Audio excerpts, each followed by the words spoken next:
Hi there, it's Kevin with GatheringMagic.com with match number 4 with our Pauper Fairies. Fairy Rogues, this we like to play first.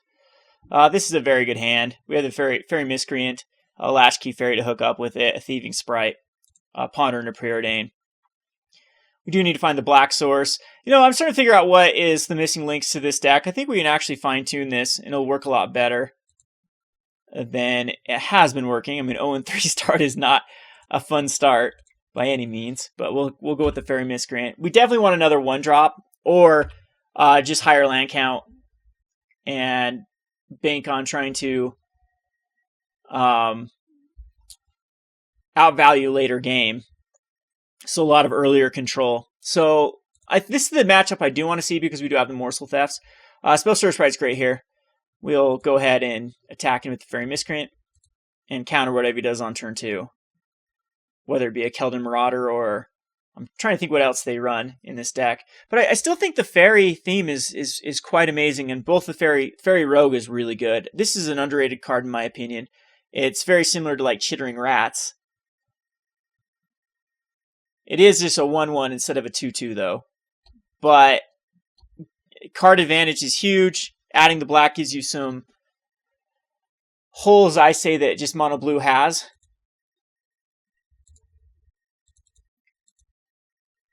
Really don't know why they don't run Curfews in a lot of the Delver lists that I've seen. That card seems bonkers good against the Bogles list. So no Ninja.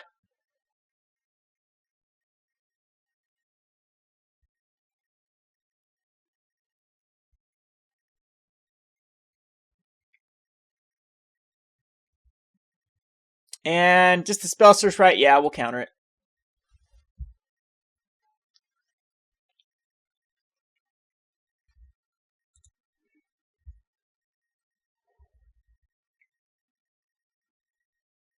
And he Chain Lightning's me, so I'm down to 14. He's running out of cards, though. Curfew is quite weak here. We're going to Ponder. I want to land. Dismal Backwater on top. Peppersmoke on bottom. So we'll do in this fashion. No, we'd not like to shuffle. Dismal Backwater is really good against a burn deck. And I don't think we can just Preordain here, too. So, put on bottom of the library, put on top. And we'll attack in for 2. So he does have an opening here. He does bring in the Keldon Marauders, which does a damage. It'll do 5 damage unless I block it, which we probably will block. We have another Dismal Backwater, so maybe I won't. We could rip his hand to pieces. Yeah, we'll rip his hand here with the Thieving Sprite. And that'll actually save us another 3 damage when we block the Keldon Marauders.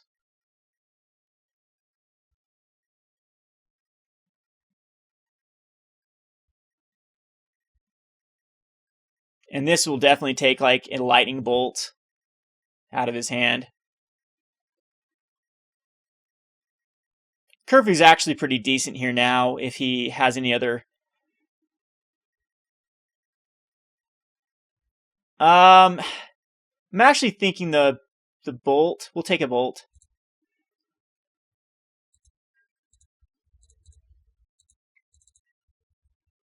Because Curfew can just get another Spellstutter Sprite or Thieving Sprite back.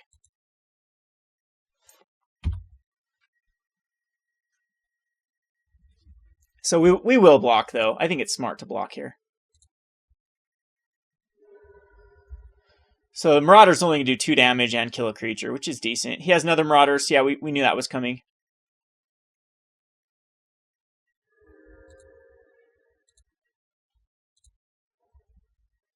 I think that we'll attack the Faerie Miscreant. Both of them again. We're tempoing out pretty decent. And we'll prowl in the Latchkey. Draws us a card. There's a Morsel Theft. We can actually use it this turn. And there's no ways coming back from this. So Marauders dies. We'll block the other Marauders with the Latchkey Faerie. I believe is the right route to go.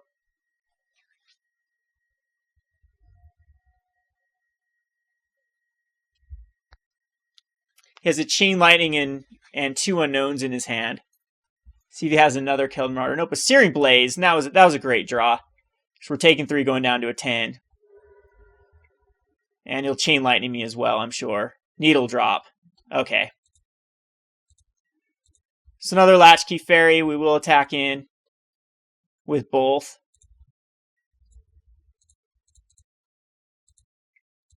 He goes down to an 8.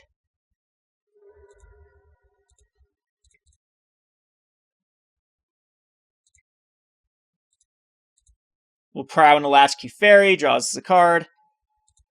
And now we'll counter anything he puts out. So the Keldon Marauders dies. It does the damage to me. He had a pretty good hand too.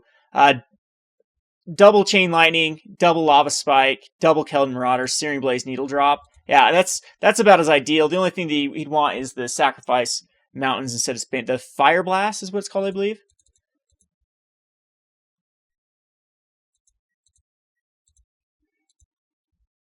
So rip his hand to pieces again with the Thieving Sprite. And he's gonna try to incinerate me, but we will counter that.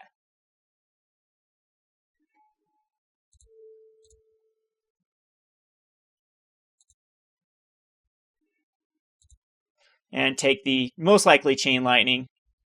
So he does have a Chain Lightning. He actually could draw. No, he can't draw out of this before I can kill him. This is most likely just a Mountain in hand. Oh, another Chain Lightning. Okay. Wow, that was close though, even with the Morsel Theft.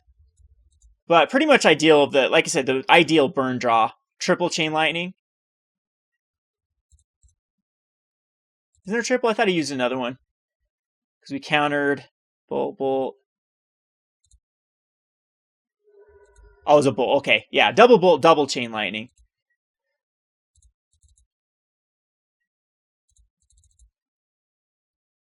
And it'd have to be Needle Drop and Fire. Yeah, I'd have to the Fire Blast and Needle Drop would have actually got him out of this. Would have done 5 damage. So Duress is beautiful in this. Dispel is also very good. Memory Lapse is also incredibly good. Piracy Charm, no. Doomblade, no. Funeral Charm, no. The Peppersmokes, actually, no. Curfews are fine. I'm trying to think what else he uses creature-wise. And it's just not coming to me right now. What Burn uses. Not a lot of creatures. I believe there was one other. Maybe it is Spark Elemental, so Curfew is pretty meh versus those. So Curfew could come out, but I think there's worse cards that can come out here like Chainer's Edict. But I guess it's Curfew is the weakest link here. Because we don't want any of these other cards. Could bring in a Soul Manipulation over a Curfew. But I don't think it's the right option. I think this is our best matchup just because it gives us the advantage to the Morsel Thefts and the Dismal Backwaters. Puts us above, I would say, the other Delver decks. I'm going to keep this. We do need to find a black source, but once we do find a black source, double Morsel Theft is huge. And we can draw into like Ponders and Preordains as well. Unfortunately, it's another black card. Faerie Miscreant will come out.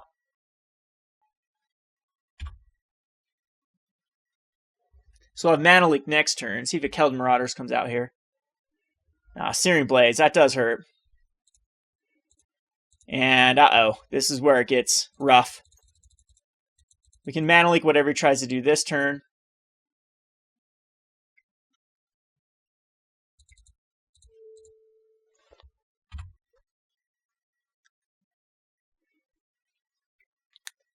But we absolutely need to draw into a black source for the Frogtosser. This is Spellstutter Sprite's okay, but it doesn't get the Prowl. It is not a rogue, so it doesn't work with Prowl.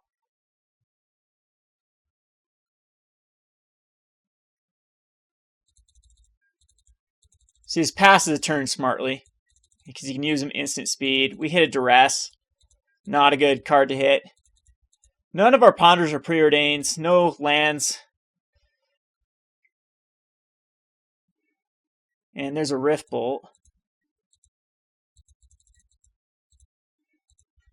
Now, Faerie Miscreant comes out, but it's most likely going to die.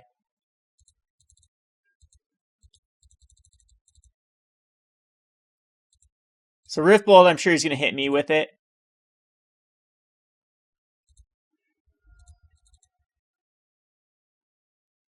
And he's got tons of ammo left in his hand, so another Searing Blaze will kill the Faerie Miscreant. Need to hit a land. Absolutely. Oh, beautiful. That was a perfect land. Other than I would have, of course, wanted a...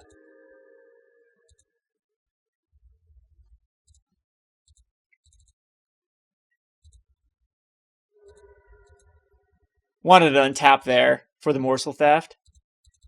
But now we're in decent shape, because we counter whatever he puts out here.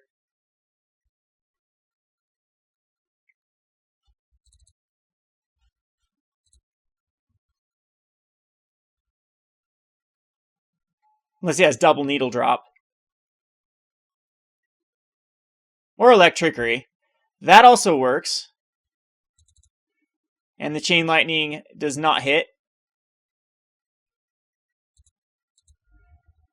And the Frogtosser is going to be very weak. I need to draw into a black source. I could just die here if he's... Oh, Rift Bolt's being suspended. So black source or bust. Well, we can at least... Would I rather Duress or get this Frogtosser out? I think Duress is the right line of play.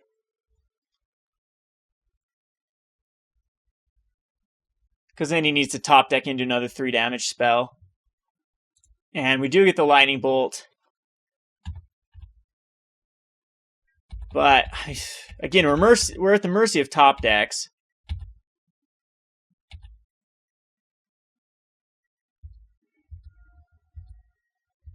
And there's so many things in the... like a Keld Marauder.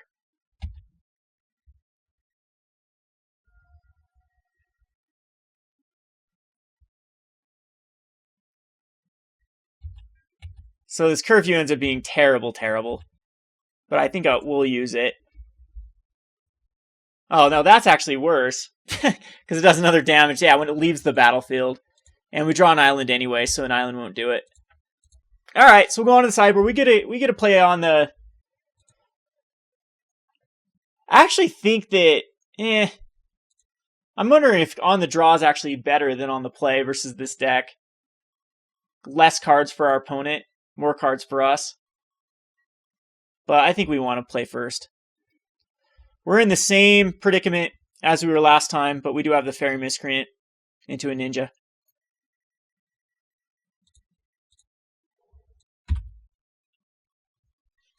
I hope he just Lava Spikes me first turn. That'd be ideal, because then it knows we can get in for the damage. Rift Ball, okay, yep. So Ninja's going to come out, get his card advantage.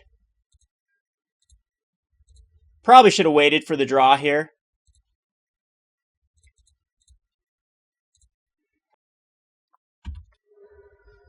Because if we get like a Dismal... Okay, it doesn't end up mattering. So I wonder if it just kills the Ninja here. I think you have to. Huh. Alright, so he's going to go directly for me. And then Searing Blaze off the Ninja. So that was an incredible draw. Well, the land sequence. So Preordain, we need to find a black source really, really badly. Scry everything away except for a black source. Put them both on bottom.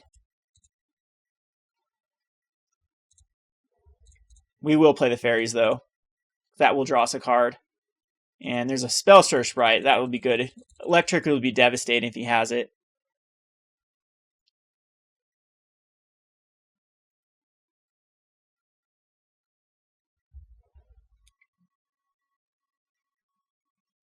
Curse the Pierced Heart. Yes, that will also be a card that is going to be rough for us to deal with. And he'll bolt us, Lava Spike us, we're down to 11. So we're down to a 10. At the beginning of our upkeep, we need Morsel Thefts and Dismal Backwaters and try to race this guy as quickly as possible. Ninja will kind of work.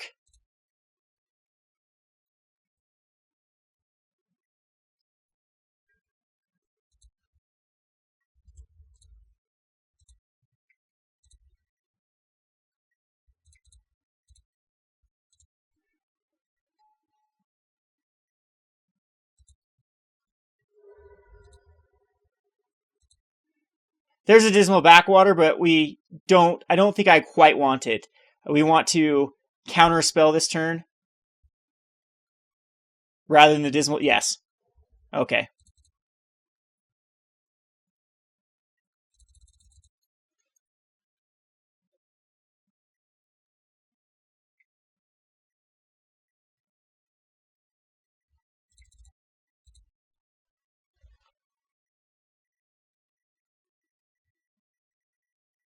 So if he uses a bolt, he has to use it on one of my guys rather than the Spellstutter Sprite,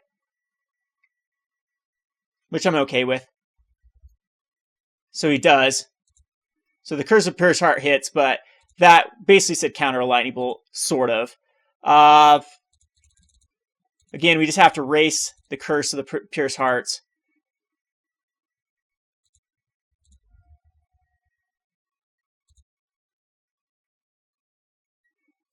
There's our Morsel Theft.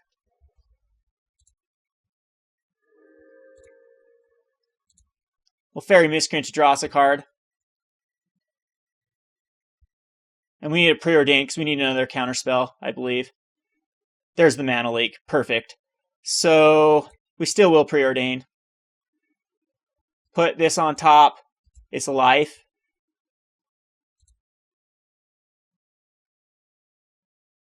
And we'll attack in for 3.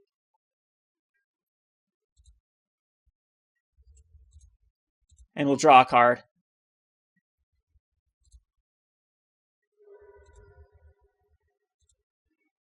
Island is something I don't want. So if we're down to a 7 automatically from the curse, we can Mana Leak whatever he casts.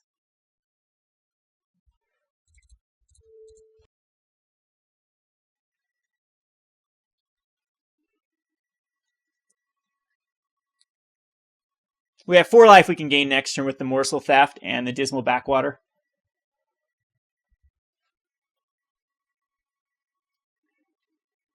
He'll Fire Blast me. And Needle Drop me. Close. Because I go down to a 2. But we gain a lot of life here. And that Fire Blast really put him behind.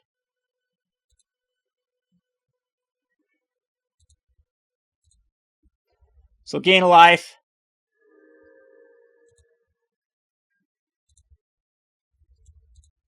Attacking with everything.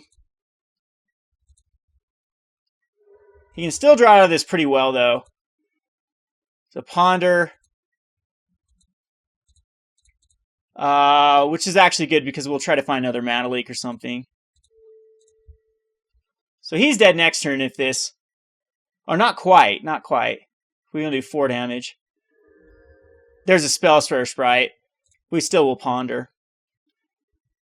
And put Island, then Ponder, then Mana Leak, and no to the shuffle. And I think we're pretty good here. 2 cards in hand. We'll Mana Leak whatever this is. Or Spellstutter Sprite actually gets us out of this better. Because now he's dead. Yep. We win our first game just barely. This is the matchup you want to see, is Burn. So 1-3 is not terrible. I'll play one more match on my channel Sunday on YouTube/Rogue Deck Builder to see how we finish it off. But let's go to the wrap-up video and see how I changed this deck list up. It's been Kevin with GatheringMagic.com. Thanks for watching. Hi there, it's Kevin with GatheringMagic.com here with the wrap-up video for this week's episode of Playing on a Budget, trying out Pauper, trying a little spin on the Ninja Delver deck. So I think the good things out of this deck are definitely the Morsel Theft I liked. It helped us versus the tempo. I mean, it's just a free card for 3 life, 3 damage, and a card if you can hit in with the rogue. I love the Peppersmoke. I think they're so good in so many different matchups. What I didn't like is the mana base. Now, we can take some advice from that kind of red splashing Delver deck that I thought was very, very interesting, and possibly just run the bounce lands. it's going to be the, I can't remember what it's called, it's the Dimir land that you have to return a land back to your hand, which I think is actually better than just a Guildgate. And I think that Latchkeys are kind of the weird card in this. I think we just want 2 of them. That puts our creature count at about 20 where Delver likes to be. I think our land count does absolutely need to come up to 18 though. But we don't need to run Ponders and Preordains if we're not running Delver. These are really in here to set up Delver. So I think we can get rid of the Ponder and Preordains. And this allows us to, I thought about another card, the Accumulated Knowledge. It's just a card that can generate a ton of card advantage. But I want a 1-drop, a nice 1-drop. I guess Delver would probably be the best 1-drop that we could bring in to enable this ninja, because the Faerie Miscreant's just not quite getting the job done. The only other one that we'd have to go higher count of black, which might actually be okay now that we're not running the Ponders and Preordains, is the it's another Fairy Rogue. So let's look at it here. There was a few cards that I thought were interesting in the Fairy Rogue tribal for Pauper. The first one is this Nightshade Stinger. It's just a 1/1 flying, but it can't block. But I think that's fine. It gives us another, maybe 6 will be the right count.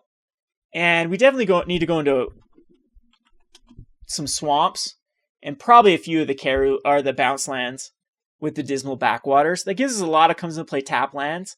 But I think with a higher mana count, and I actually do like the idea of at least running like a one of the Muldrifter. I think Muldrifter in this deck is quite powerful with Curfew as well as Ninja.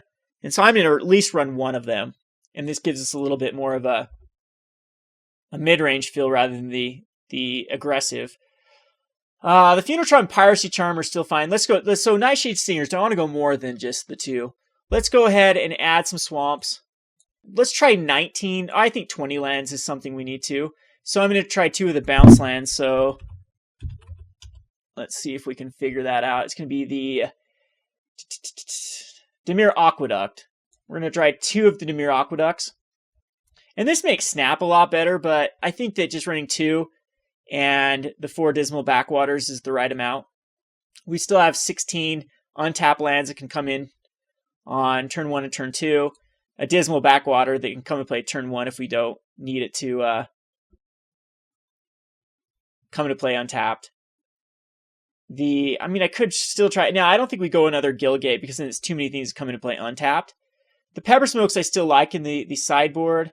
Chainer's Edicts maybe go up a few. I think, like, Shrivel. I was thinking about the Exile card, the Devoid card. I want to run a one of the Complete Disregards in the sideboard for sure. I think that it's very good. Mana Leaks, I think we still need to kind of keep them over counter spells now that we have the higher count. So, but do we want any more like main boarded, like Memory Lapse type cards? I'm still loving the Thieving Sprites. We didn't get to see the Pestermite, but I do want to try a one of. The Curfews I still think are amazing in this hand, or in this deck. So it could just be like more Nightshade Peddlers, just to try to get that Prowl online. But the Prowl is down from the Latchkey Faeries. We still have the Morsel Thefts. Frogtosser Banneret, I didn't really like it every time I saw it. We're going to cut it. And again, this leaves room for a couple Muldrifters.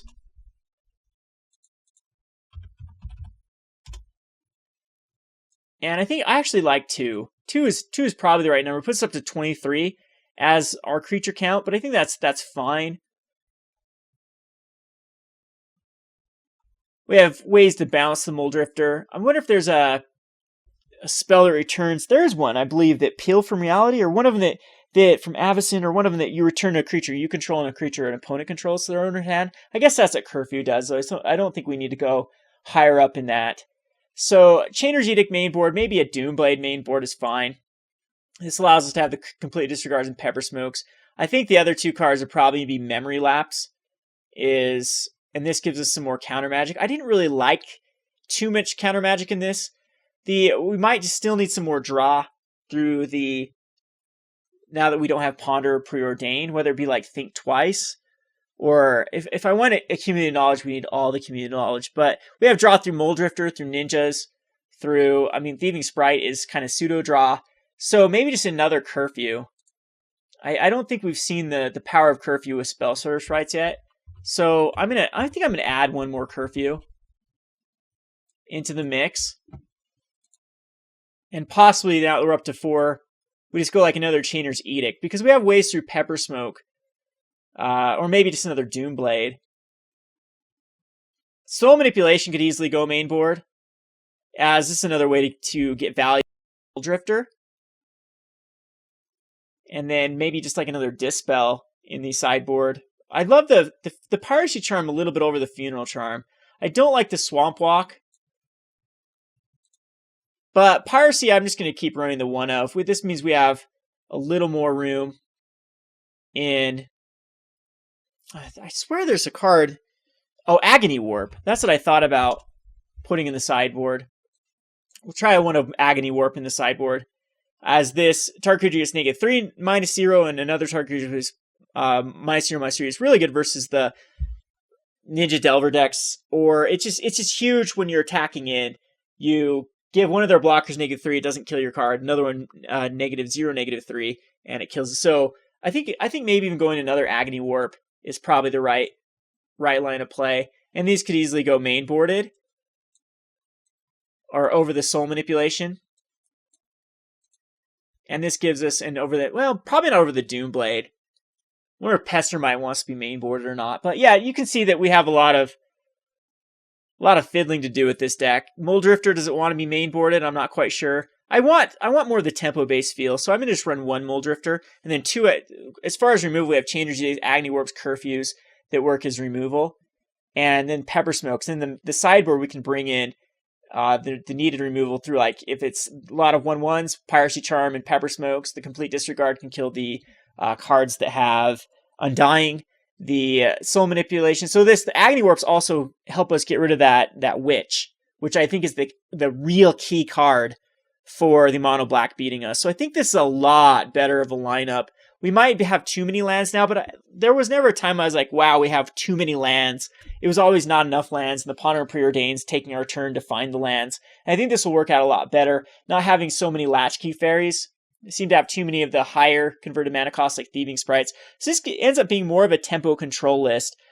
So I'm wondering if the Nightshade Stingers actually want to be in here. But I think giving us another 1-drop for the Ninja, another 1/1 flyer, another Fairy, another Rogue, really helps the Morsel Thefts and Latchkey Faeries and even the Spellstutter Sprites. So I'm highly open to suggestions of what could go in this deck if I'm missing, like, just blatantly missing a card that needs to be in here. If you can think of it, definitely let me know in the comment section below. But I think we did decent. Some of those games were a lot closer than the scoreboard indicated. Especially like the Delver deck that drew the 4 Faerie Miscreants. That was so much card advantage. We almost pulled that game off with our own card advantage. But a few cards here and there I think would have switched that's the name of Magic, though. You can say that with any game. That a top deck here or opponent not top deck decking would have been the difference of the game. It is what it is. 1 and 3 is nothing to feel too good about or too successful about, but I think with some fine-tuning we can make this deck actually work. I'm also looking forward to a lot of cards out of Shadows or Innistrad. Madness, those common Madness cards, is really going to switch things up. I think you can go a full Madness package now we'll play it for as soon as Shadows of Innistrad is legal on MTGO. We'll play it for playing on a budget, because with Burning Inquiry and Faithless Looting, and there's actually a few other cards in the Pauper format that do a very good job of drawing and discarding cards through red. The red-black Madness, I think, is going to be a very powerful card, or very powerful archetype in the Pauper format. Hope you enjoyed this, though. This has been Kevin with GatheringMagic.com. Thanks for watching.